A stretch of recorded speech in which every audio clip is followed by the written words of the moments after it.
Me encontré con un niño a mitad del cementerio. Relato adaptado por Lengua de Brujo para el canal Luco. Basado en hechos reales y recientes. Compartido por un suscriptor. He de aceptar que era algo escéptico a este tipo de cosas paranormales. Cuando entre amigos y mi familia se hablaba al respecto, perdía el total interés en la plática. Sin embargo, después de lo que pasé la otra noche, mi idea ya es otra. Me presentaré con el nombre de Juan. Me reservaré el nombre de donde trabajo y su dirección, esto con el fin de proteger el lugar donde ocurrió todo. Siempre que tengo que ir a trabajar, no logro encontrar un buen lugar para estacionarme. Por ello, debo recorrer algunas cuadras y dejar el automóvil estacionado al lado de un cementerio. De día, se podría decir que las cosas son lo más normales que uno se pudiera imaginar. Sin embargo, cuando oscurece y llego a salir tarde de trabajar, caminar frente al cementerio suele ser algo inquietante. Sé que les comenté que no creía en este tipo de situaciones, pero si soy muy sincero, la sensación que a uno lo aborda en la oscuridad siempre es inquietante. Ya era muy tarde. Se me había acumulado bastante trabajo en la oficina y apenas estaba saliendo cuando ya casi era medianoche. Mientras caminaba al lado del cementerio, procuraba no levantar la vista, tenía la extraña sensación de que me encontraría con alguien allí. Lo menos que quería era ver a una persona caminar entre las tumbas tan tarde. Fue en ese momento que pude escuchar que alguien hacía botar una pelota dentro del cementerio. Fue inevitable voltear, no veía nada, pero aquel sonido se escuchaba claramente. No me faltaba mucho para llegar al automóvil cuando comencé a buscar las llaves en mi portafolio, y mientras lo hacía, buscaba con la mirada quién podía estar jugando con una pelota en el camposanto. A lo lejos, frente a una tumba, pude ver a un niño parado frente a una capilla. Tuve la sensación de que aquello no era normal, ver a un niño solo y a oscuras en medio del cementerio. Quise hablarle, pero en un pestañeo lo perdí de vista. Por fin logré palpar mis llaves en mi portafolio, abrí mi automóvil y me dispuse a irme de allí. Al día siguiente, tuve que dejar el automóvil justo a la puerta del cementerio, y aunque ya era de día, aquella sensación de escalofríos la podía sentir. Me prometí a mí mismo salir temprano para no toparme con nada extraño. Durante todo el día, olvidé el suceso de la noche anterior por todo el trabajo que tenía encima, lo cual provocó que nuevamente saliera tarde de mi oficina. Preparé las llaves antes de salir para no estar buscándolas, me puse mis audífonos para no distraerme y me encaminé hacia mi automóvil. No era tan tarde como la noche anterior, pero por la hora no se veía ninguna persona alrededor. Justo frente a la puerta del cementerio, al lado de mi automóvil, había un niño botando una pelota. Mi primera impresión fue que ya era bastante tarde para que un niño jugara solo en ese lugar. ¿Qué haces tan tarde aquí, campeón? Le pregunté, pero no me contestó. Pude ver que sus orejas estaban llenas de tierra y mugre. Me imaginé que quizás se había caído, pues también logré ver los codos raspados y la frente arañada. ¿Te puedo ayudar en algo? Le pregunté, y el niño dejó de botar la pelota. Entonces levantó su mano y señaló hacia adentro del cementerio. ¿Se me perdió algo? ¿Me ayudas a buscarlo?, me dijo.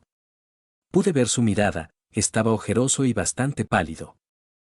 Es que no puedo entrar allí, le dije todo nervioso, pero él me repitió que algo se le había perdido allí adentro y se encaminó hacia el cementerio. Lo perdí de vista por completo entre la oscuridad. Quizás estuvo mal de mi parte, pero decidí ignorarlo y dejarlo allí, así que me encaminé a mi casa. Mientras manejaba, no podía dejar de pensar en el niño. Me preguntaba si estuvo bien dejarlo allí o si debía haber regresado para ayudarlo. No me encontraba lejos de casa, ya faltaba poco para llegar.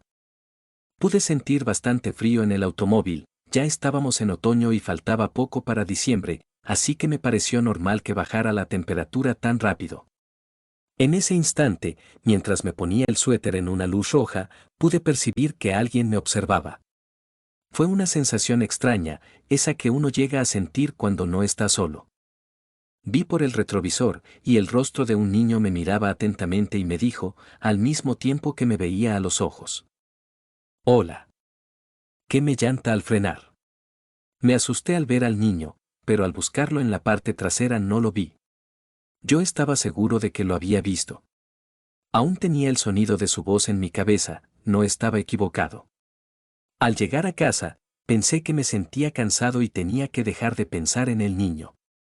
Mi cabeza me había jugado una mala broma por tanto estrés en el trabajo y debía descansar. Mi esposa ya se encontraba dormida, le di un beso en la cabeza y me metí a bañar. Trataba de no pensar en ello, no quería hacer mucho ruido para no despertar a mi esposa, cuando pude escuchar que alguien entraba al baño. Mi amor, discúlpame por lo tarde que es, pero tú sabes que se ha juntado tanto el trabajo, no me respondió nada, siempre que se enojaba, se limitaba a no hablarme. ¿Cómo estuvo tu día? Le pregunté, pero no recibí respuesta.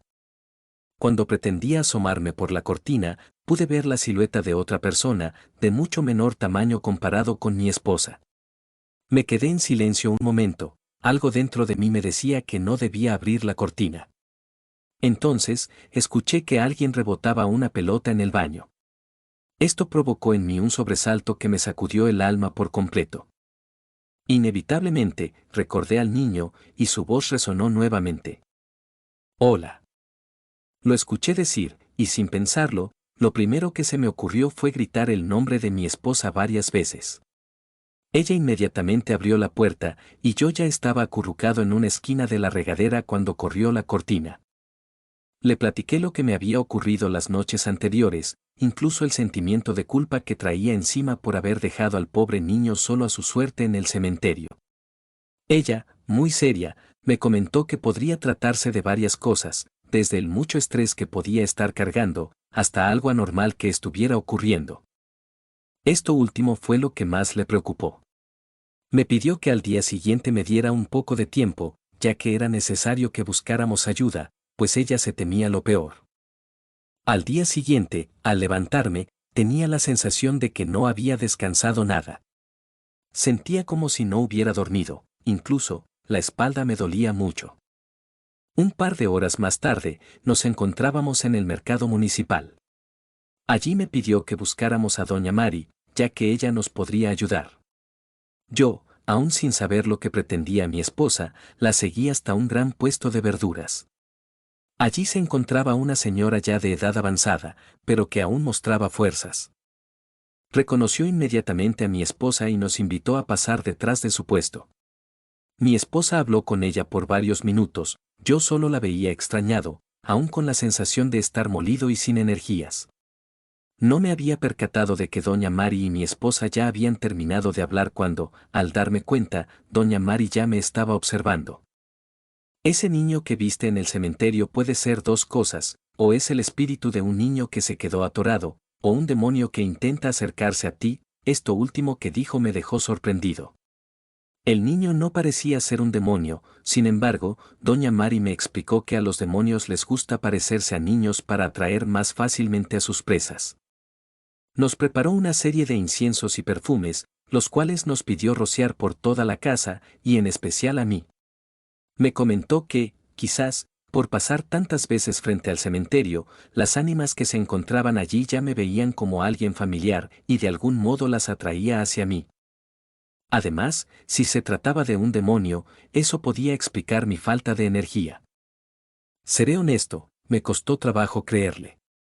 Al momento de pagarle, sentí que estaba tirando mi dinero y que me estafaban, pero mi esposa se veía muy convencida, y por experiencia propia, decidí jamás cuestionarla en las decisiones que ella tomaba para el bien de los dos. Al llegar a casa, mi esposa comenzó a rociar el perfume siguiendo las instrucciones que doña Mari nos había dado. Aunque me costaba trabajo creer que aquello nos ayudaría, también apoyé a mi esposa. Es extraño, pues mientras lo hacía, aquella sensación de pesadez sobre mis hombros fue disminuyendo. Me sentía cada vez mejor. Cuando terminamos de rociar toda la casa, podía sentir nuevamente esa energía de antes. Para concluir, mi esposa me pidió que siguiéramos otra recomendación de doña Mari, prenderle una veladora al niño. Si se trataba de un espíritu atorado en nuestro mundo, quizá lo que buscaba era algo de luz. La pusimos justo en el patio, un lugar donde no habíamos rociado el perfume. Cuando menos me di cuenta, ya habían pasado un par de horas.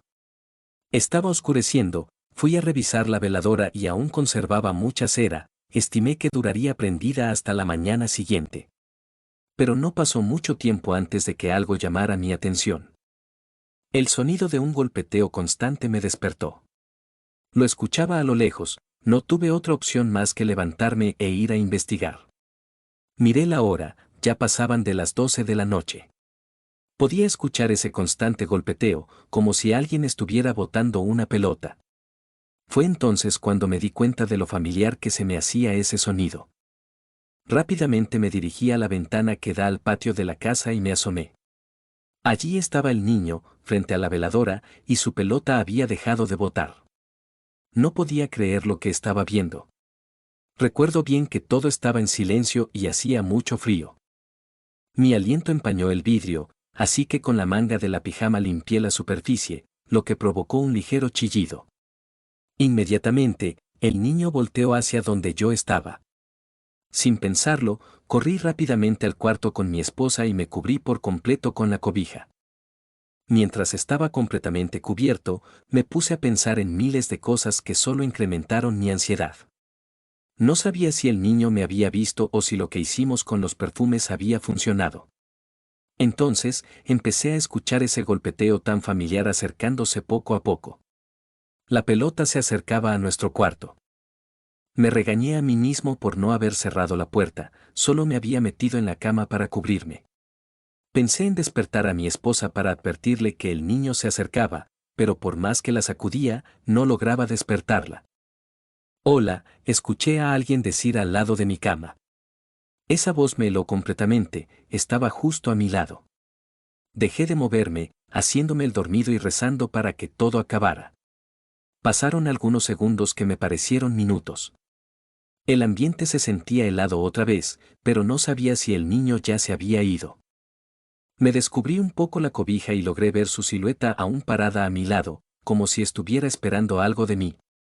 Entonces, me armé de valor y le contesté. ¿Necesitas algo? Creo que lo dije en voz muy baja, porque no recibí respuesta. Sin embargo, pude sentir una mano pequeña posarse sobre mi cabeza. Esa presión provocó un escalofrío en mí, pero al cabo de un segundo, aquello se fue, llevándose todo consigo. Ya no se sentía tan frío el ambiente y, a decir verdad, ya no sentía miedo. Me descubrí la cabeza y abrí los ojos. No había nadie. En ese momento, mi esposa se despertó y me vio empapado en sudor. Me preguntó si estaba bien, y le conté todo lo que había pasado. Rápidamente, fue al patio y regresó con la veladora en mano. Estaba completamente consumida. Necesitaba mucha luz y, quizá, alguien que lo escuchara, me dijo mi esposa. Después de un par de horas, volvimos a dormir. No sé qué pasó, pero esa noche tuve una especie de pesadilla. Soñé que un niño jugaba cerca de un parque y que su pelota se fue a mitad de la calle. Sin darse cuenta, un auto lo atropelló. Al día siguiente, mi esposa me pidió que compráramos más veladoras y las pusiéramos en el patio, por si el niño volvía. Desde esa última experiencia, no volví a ver al niño ni a escuchar la pelota. Sin embargo, cada vez que llego a trabajar y me estaciono frente al cementerio, me es inevitable pensar en él. Hoy en día, aún me cuesta acostumbrarme a ese recuerdo. Sigo insistiendo en que todo lo que sucede debe tener una explicación lógica, pero, hay situaciones que hacen que uno cambie su opinión completamente.